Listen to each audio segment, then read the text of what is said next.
નમસ્કાર વિદ્યાર્થી મિત્રો, ઈરાની સાહેબ આપ સર્વનું હાર્દિક સ્વાગત કરે છે. આજના લેક્ચરની અંદર આપણે ધોરણ 11 કોમર્સના બદલાયેલા સિલેબસ પરથી એક નવું ચેપ્ટર આધુનિકતા તરફ આપણે લઈ જઈ રહ્યું છે. કોઈ પણ વસ્તુ આપણે પરચેસ કરીએ છીએ આજે, ત્યારે ભારતની અંદર પહેલા ઘણા બધા પ્રકારના કરવેરા હતા, જે દરેક કરવેરાને નાબૂદ કર્યા પછી જે આપણે ઘણી વખત ન્યૂઝપેપરોમાં સાંભળતા હોઈએ છીએ, જોયું છે કે જીએસટી કલેક્શન એટલું થયું, એટલા લાખ કરોડ રહ્યું, એટલા હજાર કરોડ રહ્યું. એની વાત અહીંયા કરવાની છે. આપણે ચેપ્ટરનું નામ છે વસ્તુઓ અને સેવાઓનો કર પરિચય. આગળ કોમર્સની અંદર વાણિજ્ય પ્રવાહમાં આપણે આગળ અભ્યાસ કરીશું. એની અંદર તો બહુ જ કામમાં આવવાનું છે આ ચેપ્ટર. અન્યત્ર બીજા કોઈ પણ જગ્યાએ આપણે પરચેસ ખરીદી કરીએ છીએ ભારતના કોઈ પણ જગ્યાએથી, તો જીએસટી નો દર શું છે એ પણ આપણને આના દ્વારા સમજાઈ જશે અને ખ્યાલ આવતો જશે. એટલા માટે પણ આ ચેપ્ટર અગત્યનું છે, જેનું નામ છે વસ્તુઓ અને સેવાઓનો કર પરિચય, જે છે introduction of goods and service tax. એમાં કહે છે આપણને વિદ્યાર્થી મિત્રો, ગુડ્સ એન્ડ સર્વિસ ટેક્સ પરથી ચાલી આગળ, તો એમાં હકીકત આનું શોર્ટમાં નામ કરવા જાવ તો જીએસટી. શું નામ થાય છે? જીએસટી. દેશની આર્થિક જરૂરિયાતોને પહોંચી વળવા માટે સરકાર દ્વારા વેરાઓ ઉઘરાવવામાં આવે છે. આ વેરાઓને મુખ્યત્વે બે ભાગોમાં વહેંચવામાં આવે છે. એક તો પ્રત્યક્ષ વેરા અને બીજા છે પરોક્ષ કરવેરા. પરોક્ષ કરવેરાઓ કેન્દ્ર સરકાર અને રાજ્ય સરકાર તથા કેન્દ્ર શાસિત પ્રદેશો દ્વારા ઉઘરાવવામાં આવતા હતા. આવા ઝીણા ઝીણા બધા જ પ્રકારના કરવેરાઓ જે હતા, તે બધા જ કરવેરાઓ જે છે સરકારે નાબૂદ કરી અને આખા દેશની અંદર વિવિધ કરવેરાઓ, પરોક્ષ છે, પ્રત્યક્ષ છે, બધા વેરાઓના સ્થાને એક દેશ એક કરના સૂત્ર સાથે, કહીએ ને ઇંગ્લિશમાં વન નેશન વન ટેક્સ, એટલે એક દેશ અને એક વેરો ના સૂત્ર સાથે વસ્તુઓ અને સેવાઓનો કર, શોર્ટમાં કહેવાય વસેકો, જેને ઇંગ્લિશમાં કહેવાય છે ગુડ્સ એન્ડ સર્વિસ ટેક્સ, સરકાર દ્વારા 1 જુલાઈ 2017 થી દાખલ કરવામાં આવ્યો. ત્યારે 1 જુલાઈ 2017 થી જીએસટી નો કાયદો બનાવવામાં આવ્યો અને એની દ્વારા ભારત સરકાર દ્વારા કાયદાનો અમલ કરાવવામાં આવ્યો છે. અને આખા દેશની અંદર, આખા દેશમાં એક દેશ એક કરની સિસ્ટમ લાગુ પડી. કેન્દ્ર સરકારના અલગ અલગ પરોક્ષ કરવેરાઓ હતા, રાજ્ય સરકારના અલગ અલગ કરવેરાઓ હતા, બધા જ નાબૂદ થઈ ગયા. કેવા કરવેરાઓ હતા સાહેબ? તો કેન્દ્ર સરકાર કેન્દ્રીય પહેચાણ વેરો, કેન્દ્રીય આબકારી જકાત, વધારાની કસ્ટમ ડ્યુટી, સેવા કર, આવું બધું ઉઘરાવતી હતી. બીજું હતું મૂલ્ય વૃદ્ધિ વેરો છે, તો ખરીદ વેરો છે, વેચાણ વેરો છે, મનોરંજનનો વેરો છે. આ બધા જ વેરાઓ પણ શું થઈ ગયા? નાબૂદ થઈ ગયા. આ બધા જ વેરા કેન્દ્ર સરકારના, રાજ્ય સરકારના બધા જ વેરા નાબૂદ થઈને એની જગ્યાએ એક જ વેરો આવી ગયો, જે છે જીએસટી, એટલે કે વસ્તુઓ અને સેવાઓનો કર પરિચય, જીએસટી. પછી ચાલી આગળ આપણે વિદ્યાર્થી મિત્રો, આની જગ્યાએ નવા જે કરવેરાના કાયદા આવ્યા, એમાં 5 પ્રકારની જોગવાઈઓ કરવામાં આવેલી છે. 5 કાયદાઓ બનાવવામાં આવ્યા છે. એમાં પહેલો કાયદો છે કેન્દ્રીય વસ્તુઓ અને સેવાઓનો કર કાયદો, જેને કહેવાય છે the CGST. C is equal to central. શું છે? C is equal to central અને S is equal to state. એટલે સેન્ટ્રલ ગવર્મેન્ટનો જે ટેક્સ હતો, central goods and service tax act. આ કાયદામાં કેન્દ્રીય વસ્તુઓ અને સેવાઓની પૂર્તિના વ્યવહારો પર કરની જોગવાઈઓનો સમાવેશ કરવામાં આવે છે. શું કહે છે સાહેબ? કેન્દ્રીય વસ્તુઓ જે છે ભારત સરકારની, એની વાત કરે છે, અને રાજ્ય સરકારની હોય, રાજ્યના વસ્તુઓ અને સેવાઓ, આ સેવાઓની પૂર્તિના વ્યવહારો પર કર લેવામાં આવે છે. ત્રીજું કહે છે કેન્દ્ર શાસિત વસ્તુઓ અને સેવાઓનો કર પરિચય. એટલે જો રાજ્ય સરકાર, કેન્દ્ર શાસિત પ્રદેશ અને કેન્દ્ર સરકાર, આ બધા જ અલગ અલગ કાયદામાં જે તે કેન્દ્ર શાસિત પ્રદેશના વસ્તુઓ અને સેવાઓની, રાજ્યની અંદર, એ કેન્દ્ર શાસિત પ્રદેશની અંદર ઉત્પાદન થતી હોય વસ્તુઓ, તો એની વાત કરે છે. અને બીજું કહે છે ને જે અગત્યનું છે તે સંકલિત વસ્તુઓ અને સેવાઓનો કર કાયદો. આ કાયદામાં બે રાજ્યો કેન્દ્ર શાસિત પ્રદેશો વચ્ચેના, બે રાજ્યો છે કે કેન્દ્ર શાસિત પ્રદેશ, કોઈ પણ રાજ્ય લે તો બે અલગ અલગ રાજ્યો હોય. ફોર એક્ઝામ્પલ તરીકે ગુજરાત છે, મહારાષ્ટ્ર છે, આ બે વચ્ચે કોઈ વ્યવહાર થતો હોય, આંતરરાજ્ય, કેવું રાજ્ય? આંતરરાજ્ય વ્યવહારો માટે વસ્તુઓ અને સેવાઓની પૂર્તિના વ્યવહારો પર કરની જોગવાઈઓનો સમાવેશ થાય છે. પાંચમું કહે છે વિદ્યાર્થી મિત્રો, વસ્તુઓ અને સેવાઓનો રાજ્ય વળતર કાયદો. આ કાયદા હેઠળ વસેકના અમલીકરણના કારણે, સાંભળજો, જીએસટી અમલમાં આવ્યો છે એને કારણે જે રાજ્યોને વેરાકીય આવકમાં ઘટાડો થશે તેમને તે ઘટાડો ભરપાઈ કરી આપવામાં આવશે. આ ફક્ત આપની જાણકારી માટે છે, પરીક્ષા માટે કોઈ અપેક્ષિત નથી. આવી જ રીતના આનો અર્થ શું છે, એના વિશિષ્ટ લક્ષણો છે. હા સાહેબ, વસેકનો અર્થ અને એના તેના લક્ષણો તો જોઈએ. કેન્દ્ર સરકાર અને રાજ્ય સરકારોના વિવિધ પરોક્ષ કરવેરાઓ રદ કરી વસ્તુઓ અને સેવાઓને એક જ કર હેઠળ આવરી લેવામાં આવ્યા છે તેને વસ્તુઓ અને સેવાઓ તરીકેના કર તરીકે, એટલે કે વસેક એટલે કે વસ્તુ, સે એટલે સેવા અને ક એટલે કર, અને શોર્ટમાં કહેવાય છે GST, goods and service tax. Goods એટલે કે માલસામાન, વસ્તુ, સર્વિસ એટલે કે સેવા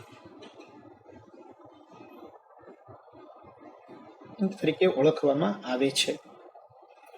વસ્તુઓ કે સેવાઓની પૂર્તિ પર લાદવામાં આવતો કર એટલે વસ્તુઓ અને સેવાઓનો કર, જેને ટૂંકમાં જીએસટી અને હાવ શોર્ટમાં આપણે ગુજરાતીમાં શોર્ટમાં કેવું હોય તો વસેક તરીકે ઓળખવામાં આવે છે. એના લક્ષણો છે એક જ કર, આખા દેશની અંદર વસ્તુઓ અને સેવાઓનો એક જ કર હેઠળ આવરી લેવામાં આવે છે. બીજું કહે છે પૂર્તિ પર કારની વસૂલાત. વસ્તુઓના ઉત્પાદન અથવા વસ્તુઓના વેચાણ અથવા સેવાઓ પૂરી પાડવાના સ્થાને વસ્તુઓ અને સેવાઓની પૂર્તિ પર કર વસૂલ કરવામાં આવે છે. સપ્લાય પર, પૂર્તિ એટલે કે સપ્લાય, વસ્તુઓની સપ્લાય પર કર વસૂલ કરવામાં આવે છે. તેનું એક અગત્યનું લક્ષણ છે વસેક કાઉન્સિલ એટલે કે જીએસટી કાઉન્સિલ.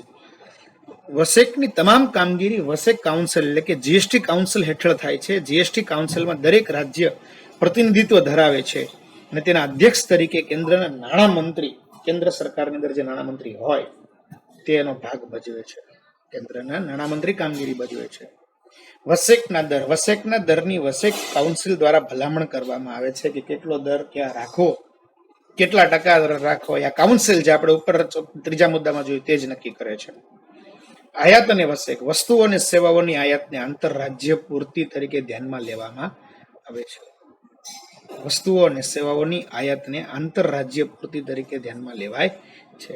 છઠ્ઠું કહે છે વસેક પરત જમા. જો ઇનપુટ ટેક્સ ક્રેડિટ આપણી ભાષામાં કહે છે. ખરીદી વખતે ચૂકવેલ વસેક વેચાણ કરતી વખતે ચૂકવેલ પાત્ર વસેકમાંથી શું મળે છે? બાદ મળે છે. આપણે કોઈ વસ્તુ ખરીદીએ તો આપણે ટેક્સ ચૂકવીએ છીએ ને સાહેબ. કોઈ પણ વસ્તુ ખરીદતા હોય, કોઈ પણ જગ્યાએથી આપણે માલ સામાન પરચેસ કરીએ છીએ, તેમાં બિલની અંદર લખેલું આવતું હોય કે એસજીએસટી, સીજીએસટી અથવા કોઈ બધું વસ્તુઓનો જે જીએસટી લખેલો હોય, તો એ જે જીએસટી છે આપણી પાસે, એ જીએસટીમાં તે પછી વેચાણ કરો ત્યારે ચૂકવવા પાત્ર વસેકમાંથી શું થઈ જાય છે? બાદ મળી જાય છે. એટલે ક્રેડિટ કહે છે, ઇનપુટ ટેક્સ ક્રેડિટ કહેવામાં આવે છે. કર વહેંચણી, કેન્દ્ર અને રાજ્યો વચ્ચે વસેકની વહેંચણી અંગે યોગ્ય વ્યવસ્થા ઊભી કરવામાં આવેલ છે. અલગ અલગ કેન્દ્ર સરકાર છે, રાજ્ય સરકાર છે, એની વચ્ચે આ બધી કર જે ભેગો થશે એની વહેંચણી કરવામાં આવે છે. બીજું કહે છે સાહેબ આપણને પૂર્વ નિર્ધારિત કરનું માળખું. વસેકના વસ્તુઓ અને સેવાઓનો જે કર લાગુ પડતો હોય તેમાં અગાઉથી કરનું માળખું જે છે તે નક્કી કરવામાં આવે છે. તે પ્રમાણે જ કર લેવામાં આવે છે. પછી કહે છે 5 કાયદાઓ પસાર કરવામાં આવેલા છે વસેકના, એટલે કે જીએસટી ને અનુસંધાનમાં 5 કાયદાઓ આપણે ટૂંક સમય પહેલા જોયા. પરીક્ષામાં અપેક્ષિત નથી એટલે કે જરૂરી નથી, પરંતુ આપણને ખબર તો હોવી જોઈએ ને સાહેબ, કોમર્સમાં ભણીએ છીએ. ફોર નોલેજ માટે, જસ્ટ નોલેજ માટે પણ આ વસ્તુ કામમાં આવવી જોઈએ. અને આને કારણે સમાનતાનું ધોરણ ઊભું થયું છે. સમગ્ર દેશમાં વસેક અંગે કાયદાઓ, નિયમો, પ્રક્રિયાઓ અને વેરાના દરો સમાન રાખવામાં આવ્યા છે. આથી જ વસ્તુ અથવા સેવાઓ બંનેની પૂર્તિઓ થાય છે. એટલે આ બધી જ વસ્તુઓને કોણે કેટલો ટેક્સ વસૂલ કરવો તેની પણ એક બાબત અહીંયા આપણને આંતરરાજ્ય છે. સાંભળજો, રાજ્યની અંદર જ સાંભળજો, પોતાના જ રાજ્યમાં, ગુજરાતમાં હવે તમે સુરતમાંથી અમદાવાદમાં ફેરફાર કરો, સુરતમાંથી વડોદરામાં ફેરફાર કરો, વડોદરામાંથી બનાસકાંઠામાં ફેરફાર કરો, બનાસકાંઠાથી ગાંધીનગરમાં ફેરફાર કરો, રાજ્યની અંદર જ થતું હોય તો આંતરરાજ્ય કહેવાય. કેની અંદર? રાજ્યની અંદર જ થતું હોય તો આંતરરાજ્ય કહેવાય. પરંતુ બે રાજ્ય વચ્ચે ફેરફાર થતો હોય, પોતાના રાજ્ય કે કેન્દ્ર શાસિત પ્રદેશની બહાર, આપણે વાત કરી કે ભાઈ ગુજરાતમાંથી ઓરિસ્સામાં માલ મોકલીએ, આંધ્રપ્રદેશમાંથી આપણે તામિલનાડુમાં માલ મોકલીએ તો આંતરરાજ્ય કહેવાય. શું કહેવાય એને? આંતરરાજ્ય કેન્દ્ર શાસિત પ્રદેશમાં ફેરફાર થતો હોય છે. જો રાજ્યમાં હોય, ખાસ સાંભળજો, રાજ્યમાં હોય તો બે પ્રકારના ટેક્સ લાગે છે. તો કેન્દ્રીય વસ્તુઓ અને સેવાઓનો કર અને બીજું છે રાજ્ય વસ્તુઓ અને સેવાઓનો કર. એટલે કે CGST એટલે કે કેન્દ્રીય એટલે કે સેન્ટ્રલ ગવર્મેન્ટ હોય, અને S એટલે કે સ્ટેટ ગવર્મેન્ટ એટલે કે સ્ટેટ એટલે કે રાજ્ય વસ્તુઓનો, અને C એટલે કે કેન્દ્ર વસ્તુઓનો કર લાગતો હોય છે.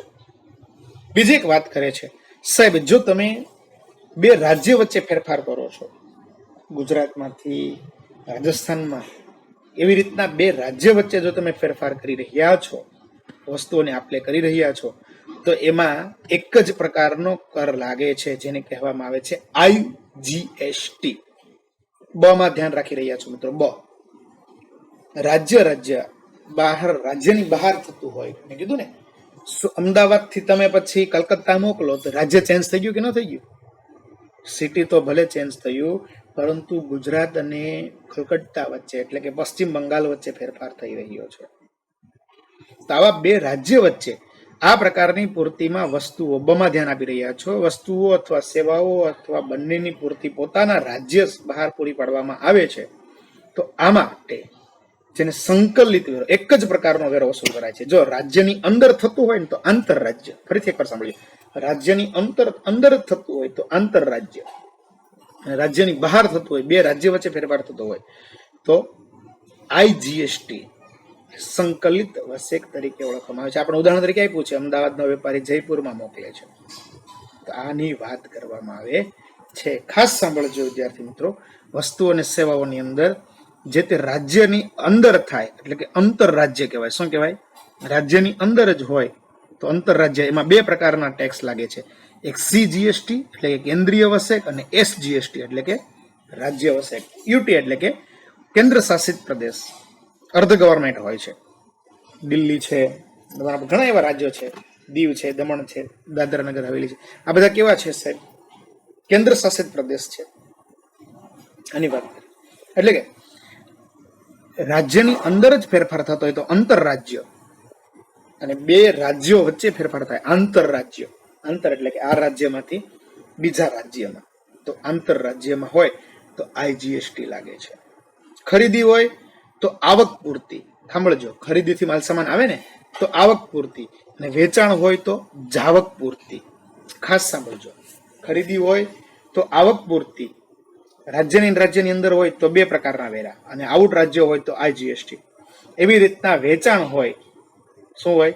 વેચાણ હોય તો શું થઈ જાય છે સાહેબ? આપણી પાસે જાવક પૂર્તિ થઈ જાય છે. અને રાજ્યમાં જ હોય તો CGST, SGST, અને રાજ્યની બહાર હોય, બે રાજ્યની વચ્ચે હોય તો IGST લાગે છે.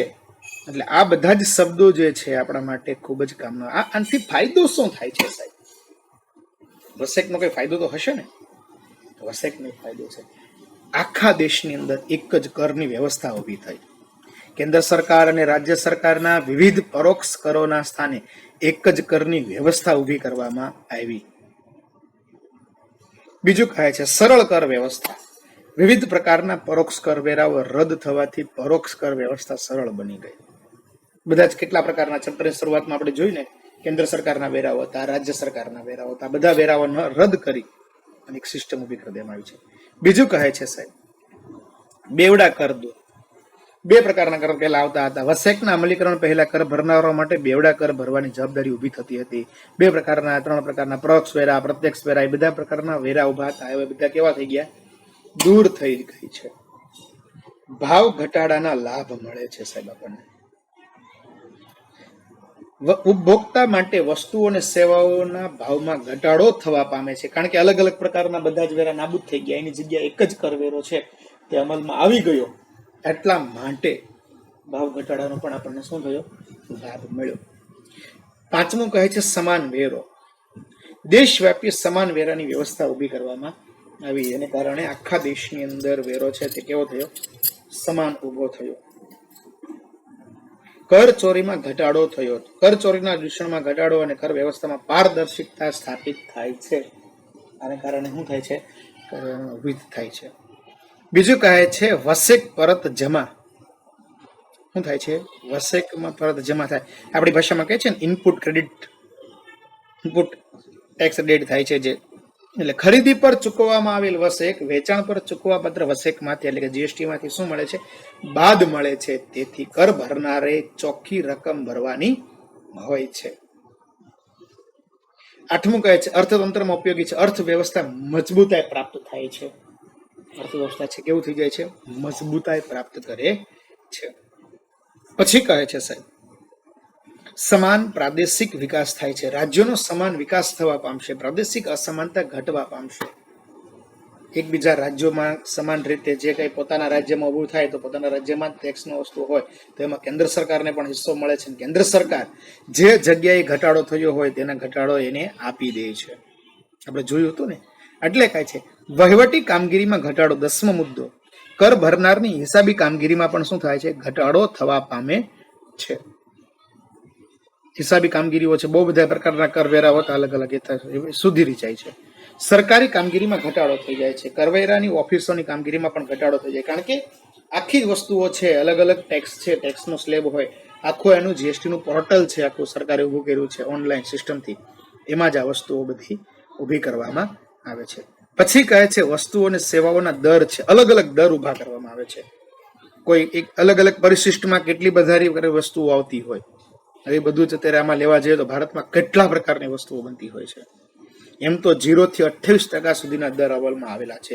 એમાંય જીએસટી કાઉન્સિલ સમયાંતરે ફેરફાર કરતી રહેતી હોય છે.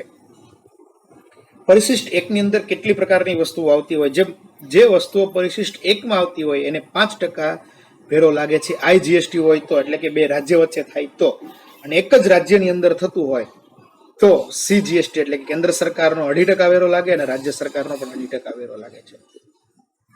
બે રાજ્ય વચ્ચે હોય તો 5%. પરિશિષ્ટ 2 માં આવતી હોય કોઈ વસ્તુઓ, 2 પ્રકાર નંબરના પરિશિષ્ટમાં કોઈ વસ્તુ આવતી હોય તેને 12% વેરો લાગે છે. વસ્તુઓના પ્રકાર પાડી દીધા છે કે ભાઈ ખેતીવાડીને લગતી વસ્તુઓ હોય, કોઈ પછી ઔદ્યોગિક વસ્તુઓ હોય, કોઈ મોશકની વસ્તુઓ હોય, ઇલેક્ટ્રોનિક વસ્તુઓ હોય, વાહનોની વસ્તુઓ હોય, વાહનોના પાર્ટ્સ હોય, એક્સયુવી હોય, આપણી ભાષામાં કહીએ એસયુવી, સ્પોર્ટ યુટિલિટી વ્હીકલ, બરાબર ને, આવા બધા વ્હીકલ હોય એમાં સમયાંતરે બધી વસ્તુઓ લાગતી હોય. બીજું કહે છે સાહેબ પરિશિષ્ટ 3 માં કોઈ વસ્તુઓ આવતી હોય તો 18% સંદર્ભ લાગુ પડે છે. કોઈ પરિશિષ્ટ, હા એમાં સાંભળજો, જો રાજ્યની અંદર જ હોય તો 2 ને અડધો થઈ જશે. કોઈ પણ વેરો તમે સાંભળજો, 12% હોય તો 2 ને અડધો થઈ ગયો, 18% હોય તો પણ 2 ને અડધો થઈ ગયો, 9%. પરિશિષ્ટ 4 માં હોય તો 28% લાગે છે. જે ઇલેક્ટ્રોનિક વસ્તુઓ છે, મોશોકની વસ્તુઓ છે, એવી કોઈ વસ્તુઓ છે કે જેમાં નાના માણસોને જરૂરિયાત ન પડતી હોય, એવી જે વસ્તુઓ હોય એની ઉપર 28% વેરો પણ સરકારે લગાડ્યો છે. અને જો રાજ્યમાં હોય તો બે રાજ્ય વચ્ચે ન હોય, પોતાના જ રાજ્યમાં હોય તો 14% કેન્દ્રના અને 14% રાજ્ય સરકારના. પરિશિષ્ટ 5 અને 6 માં ખાસ પ્રકારની વસ્તુઓ કોઈ હોય, ખાસ સાંભળજો, ખાસ પ્રકારની કોઈ વસ્તુઓ હોય તો એમાં 3% અને 2.5% નો પણ વેરો પરિશિષ્ટ 5 અને 6 ની અંદર, કે 1.5% ની બહુ જૂજ કિસ્સાઓની અંદર પ્રોત્સાહન આપવા માટે આવું કરવામાં આવતું હોય છે. એટલે આ ખાસ એક નોંધ યાદ રાખીશું મિત્રો, આ જે ટકા ફેરફાર તમને આપ્યા છે, ટકાવારીના દર આપ્યા છે, એમાં સમયાંતરે ફેરફાર થતો હોય, જે ફેરફાર જીએસટી કાઉન્સિલ જે છે એ એમાં ફેરફાર કરતી હોય છે. સરકારમાં આ વસ્તુઓમાં પણ ફેરફાર થતો હોય છે. અલગ અલગ એના વસ્તુ આપેલી છે. પૂર્તિ, ખરીદ, વેચાણ જે સપ્લાય કહે છે, અને પરચેસ અને સેલ. આવક પૂર્તિ હોય, પારિભાષિક શબ્દો છે. આવક પૂર્તિ કેન્દ્રીય આવશ્યક તો ઇનપુટ સેન્ટ્રલ એટલે કે સીજીએસટી કીધું હતું ને મેં. આવક પૂર્તિ રાજ્ય હોય તો એસ એટલે કે સ્ટેટ જીએસટી. આવક પૂર્તિ કેન્દ્ર શાસિત પ્રદેશ હોય તો યુનિયન ટેરેટરી જીએસટી ટેરેટરી. પછી આવક પૂરતી સંકલિત હોય તો આઈજીએસટી ઇનપુટ ઇન્ટિગ્રેટેડ જીએસટી. જાવક પૂરતી જીએસટી હોય તો આઉટપુટ સેન્ટ્રલ જીએસટી સીજીએસટી. જાવકની હોય તો આઉટપુટ અને આવકની હોય તો ઇનપુટ ની વાત કરવામાં આવે છે. પછી કહે છે સાહેબ એવી જ રીતના જાવક પૂરતી હોય મતલબમાં બધું સેમ જ છે. આઉટમાં હોય તો જાવકમાં હોય તો આઉટપુટ કહેવાય, આવકમાં હોય તો ઇનપુટ તરીકે. આંતરરાજ્ય હોય તો ઇન્ટ્રાસ્ટેટ અને આંતરરાજ્ય હોય તો ઇન્ટરસ્ટેટ. આ ઇન્ટ્રા છે એટલે કે આંતરરાજ્ય પોતાના જ રાજ્યમાં થતું હોય તો, બે રાજ્ય વચ્ચે થતું હોય તો ઇન્ટરસ્ટેટ, આ રાજ્યથી બીજા રાજ્યની વચ્ચે. આ દરેક વિદ્યાર્થી મિત્રો આવી વસ્તુઓ જે છે એને ધ્યાનમાં રાખીને ટૂંકમાં લખવાનો પ્રયાસ કરી અને યાદ રાખવાનો પ્રયાસ કરશું. આગળ જતા ખૂબ જ કામમાં આવતું હોય છે આ જીએસટી નું ચેપ્ટર.